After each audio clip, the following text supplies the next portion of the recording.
Hello friends, আবার আজকে চলে এলাম আমি তোমাদের সাথে কিছু কথা বলার জন্য। আর তার সাথে সাথে আমার লাঞ্চটাও শেয়ার করব। জীবনে কনফিডেন্সের প্রতি মুহূর্তে সবার লাইফে এখন খুব অভাব পড়ছে, কিন্তু নিজেকে বুস্ট আপ রাখতেই হবে, সব সময় থাকতে হবে। একা থাকবো কনফিডেন্স লেস হয়ে সেমনিভাবে তো মানুষ হইনি। বাবা মা অনেক কষ্ট করে পড়াশোনা করিয়েছিল কনভেন্ট থেকে, ভালো ছেলের সাথে বিয়ে দেবে, দিয়েও ছিল।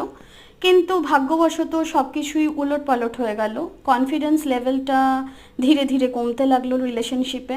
কিন্তু এর মানে তো এটা নয় যে কনফিডেন্স আর থাকবে না বা আনবো না। তাই নিজের প্রচেষ্টা নিজে চালিয়ে যাচ্ছি। আর সেইভাবে নিজেকে দুপুরের লাঞ্চের জন্য মোটিভেট রেখেছি। এই যে আজকে মঙ্গলবার, তাই খিচুড়ি, ডিম ভাজা, আলু ভাজা, আর রয়েছে আমের টক ঝাল মিষ্টি আচার, তার সাথে সয়াবিন খিচুড়ি। Thank you.